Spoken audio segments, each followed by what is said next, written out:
What's poppin', Connie? Before I start, I just want to say, Connie, if there's any professor that's pushed me to work hard and to be better, it's you. And so I want to tell you thank you for believing in me, and thank you for pushing me to be my best self even when I'm scared and even when I don't believe in myself. So, thanks.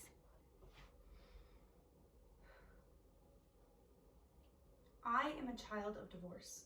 My parents began their divorce process 16 years ago and ended it 9 years later. It has been 7 years since their divorce finalized. During those 7 years, my dad remarried, my mom remarried, and then my dad got divorced again. I gained 5 siblings and then lost 3. It is impossible to compass life without suffering harm from loved ones. Wrongs that take the ground from under the feet, wrongs that make us distraught victims. Does forgiveness immunize us from further injustices? Does forgiveness soothe suffering? One thing is certain, everyone has been hurt in life, and everyone has once inflicted wound. On a plus side, I graduated from high school with straight A's, got into a top university, completed grad school, got engaged, got married, and moved from New York to Charlotte, North Carolina, where I finally found peace and stability I've longed for. I live with my husband of almost 2 years. I have a job that I love, and a life as close to content as may be possible. How, you wonder, did I survive all the chaos and now consider myself to be so normal? It was a February day when your dad came by before going away. A U-Haul truck in the driveway. The day was suddenly real. I told you not to go outside, but you saw that truck and you smiled so wide. A real life truck in your driveway. We let you sit behind the wheel. Goodbye, goodbye. Now it's just me and my little guy. And the house felt so big, and I felt so small.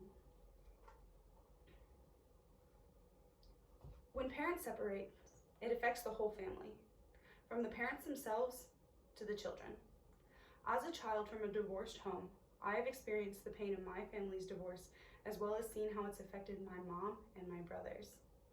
I now know that forgiveness, as well as seeing my parents as humans who make mistakes, is the first step in rebuilding broken relationships.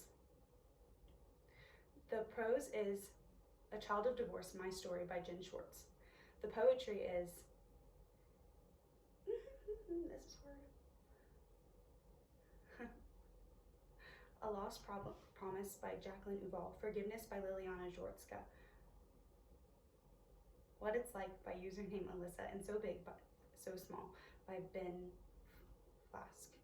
And the drama is an episode from the TV show Parenthood, season 6, episode 2. Let me take you back to the terrible day when my parents told us our marriage was over. We were at sleepaway camp when they made their decision to divorce, but I knew something was up because they always made 2 phone calls a week, which means they were in 2 different places. One of our parents always seemed to be on vacation or on business, but I knew better. When we arrived home from camp, my first instinct was to check my father's closet and see if it was empty. Instead, my parents asked us to sit down on the couch. They had something to tell us. My suspicions were confirmed. Do you know what it's like to feel so alone? No mom, no dad, no house to call home. Nobody wants me, nobody cares. Everyone can see me, everybody just stares. They know my life, but they don't know it at all. I feel so abandoned, and one day I'll fall. I miss my father, I won't lie. Not a single hug or one last goodbye. He's now a free man to roam, not worrying of his family or coming home. He walked out of my life and turned away. Oh, Daddy, why? Why didn't you stay? My dad immediately started crying and said, I don't live here anymore. To be honest, I don't remember anything else about that day. I only remember seeing my dad cry, and that's enough to break a 14-year-old girl's heart. Things were extremely rocky for the next 4 years of high school. Basically, I lived my life out of a black and white Adidas bag. First, I lived with my mom, but we fought constantly. So I moved in with my dad, then I moved back in with my mom, then back with my dad. But most of the time, I stayed with my best friend. Her family was going through an ugly divorce too, so we were able to console each other. Julia, we need to talk. I'm working with the kids tonight on Grandpa's birthday presents, so we can talk about her tomorrow night. No, I'm not talking about Sid. We have to talk about us, about what we're dealing with. This is clearly a reaction to that. You think? Yeah, I do think. This is not like her. No, Joel, this is not like her at all. You know what?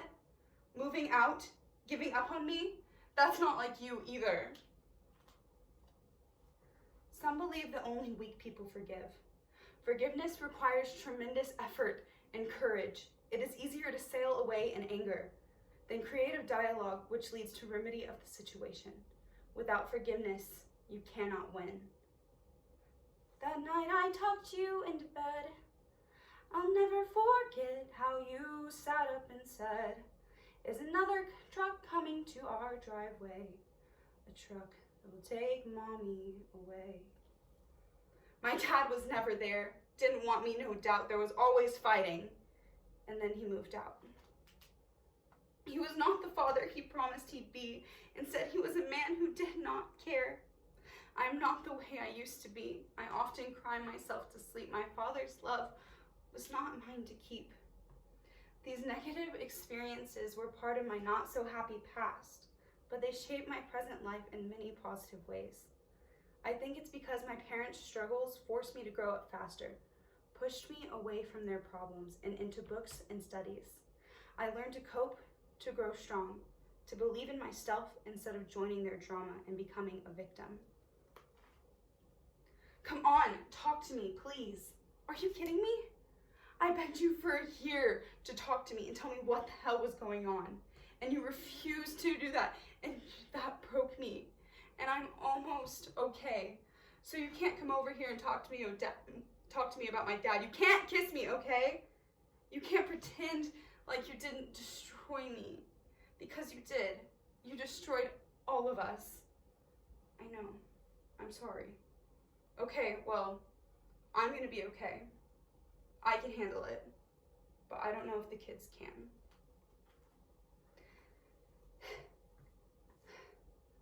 And I knew there'd be moments that I'd miss, and space that I couldn't feel. And I knew I'd come up short a billion different ways. And I did, and I do, and I will. But just like that February day, I'll take your hand, squeeze it tightly, and say, "There's not another truck coming to our driveway. Your mom isn't going anywhere.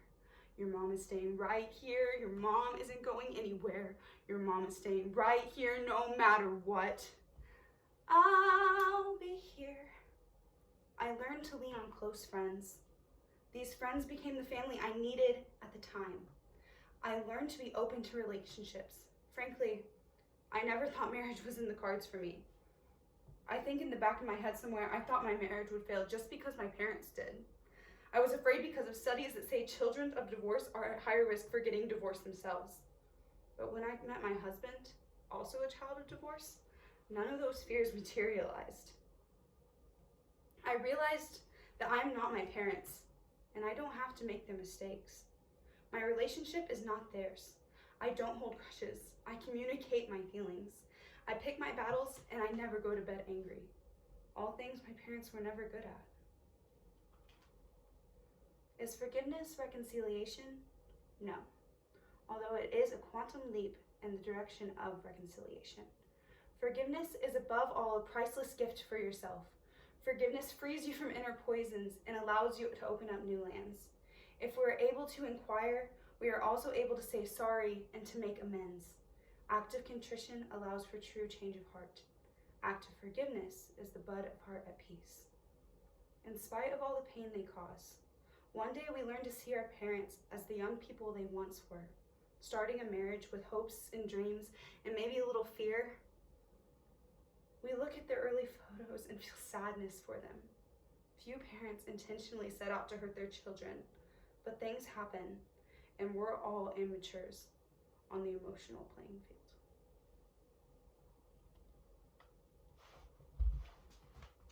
Like and subscribe, Connie, since you're the only one watching.